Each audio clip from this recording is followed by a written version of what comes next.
So, welcome to the Ramble episode 2. Today we are going to talk about how to, or rather, how not to maintain a community of Wotake. So, Wotake is cool, right? And a lot of people doing Wotake is even more cool. So, naturally, we would like to promote this thing by performing and having workshop and something like that. And yet, there's still not a functioning community in the city of London. So, why? Here are a few lessons I learned from these half of a year of unsuccessful effort of promoting Rosage. So the first 2 points are more practical, and the third one is more, I say, macro. So our first performance is at a welcoming event in my uni. The event was great, and the Watage we did has a lot of applause. People record videos and clap their hands. Yeah. So naturally, we expected a lot of people to come learn it because the reception is great, which it did.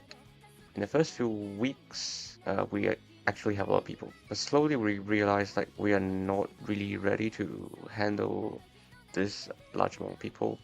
Large amount as in like I think at least 5 people every week. Yeah, because we don't have a proper spot, and our event is like not official. It's like we don't have a venue booked, so there's no rooms and no actual dedicated slot of time. There's like around like approximate time is like 7:30, something like that at night. So lesson one, uh be more prepared, be more structuralized, have a proper room or spot, and like also you're gonna see like a lot of people being like one-timers as a sign up, and as in like they come for once or twice and never again. So I would say like don't hold too much grudge towards that. Like people come and go in hobbies, which is natural. Like Wotake is like any hobby that needs time to be good at, and people realizing this can like just go away. A lot of people will look at like the first recording after learning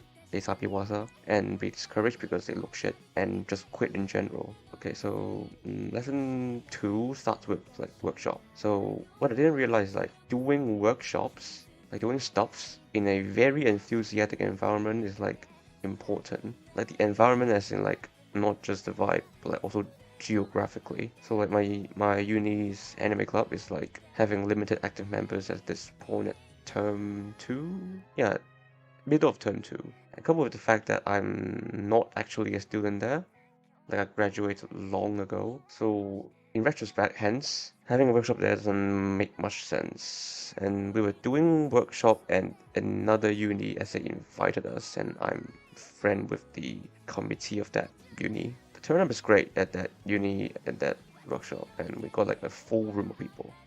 So the problem is our regular session where we know how venue works, know how stuff works, is held at my uni. So like we essentially just direct the starting to have interest in Butake group from uni A, which is the uni that invites us, to uni B, which is my uni. And like it takes like at least 20 minutes of commute between it. And you can't do early Butake because that just doesn't work. You need to be at night. And Unit A doesn't have a dedicated slot and venue for regular Wotake practice, or rather I don't know how that works because that I just haven't studied that before. And like at Unit B at the venue, we're just wondering why people doesn't show up to a regular session after the workshop. Like in retrospect, like it's very obviously why, because why would you direct someone from your own uni to the uni, the school that you are not studying in? Like 20 minutes commute. Commute is expensive in London and take time, and it's like at night. So that's that. So lesson 2 is like geography just matter, and the macro point, that lesson 3 is that I think to build a good community, like the community must be self-sustained. What I mean is, meetup should not just be organized by us, the promoter. Like the eventual hobbyists should like just be willing to self-improve without us spoon-feeding info into their mouth. And because Wotage is fundamentally just very nerdy in general. To be good, you need to self-grind, you need to self-learn, and look back into a video you take yourself. So not just, and you don't just expect to be good by coming like once a week by just showing up. Like to self-grind though, you need to have resources. But sadly, most beginner-friendly resources like basic Zabiwaza stuff are not localized. Like sure, you can tell them to like look up the thing that is basic and they like to learn, and just tell them to like learn it by playing the video and just learning it from the video. But like those are still not tutorials, and most tutorials are like not in English. So the beginner-friendly resources are not localized. At least I don't know about it. So I like at the time I can't just give the resources out, and these just strongly discourage like the attempt of self-improving. So in retrospect, should I do more? Should I produce more beginner-friendly resources? Yeah, of course. Yes, probably yes. Like I expected too much from beginners, so yeah, that's it. So lesson 3.1 is like you need to create resources that people can self-improve on, or else the hobby dies. Like you can't find resources to learn to be better at, and you just lose interest throughout because like their hobby level, like their enthusiasm level, is not to the point that they can just look at the video and just like slow it down and learn it on their own. And also about the self-sustaining community part, like this one I can't help because like you can't force people to just open interest groups. Like people don't like being forced to do stuff, and like the community needs to be kickstarted without you, without the promoter. And to the point that we as promoters, we need not to do every event to promote this thing. You want these hobbies to be like decentralized in some sense. Like if you want to promote football, you would not want FIFA to just host every casual play in your Wild West area. Or you don't expect NBA to be in charge of every single basketball court and hold every single tournament in the world. That's how basketball and football goes big. People just play it on their own without FIFA or NBA monitoring it.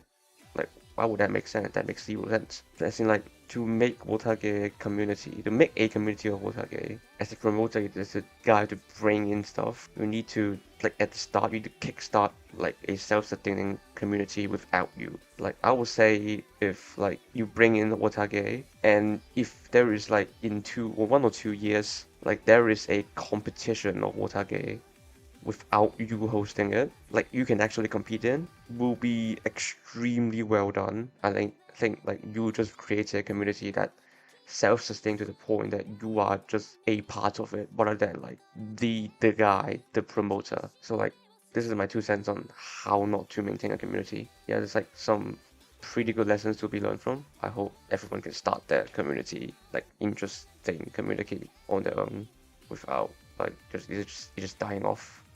Yeah, so that's it for this ramble. And I have something to tease actually. I'm currently working on translating a long video from Bilibili in Cantonese into English about Wotage history and definition. It's by my good friend Hong Kong Pizza 17. So stay tuned to it. I'm like 2/3 done at this point. Need to discuss about how subtitle works and how to present it. Like context-wise, it's like 2/3 done. So stay tuned. And yeah, that's it for this episode of Ramble. Yeah, keep practicing, I guess.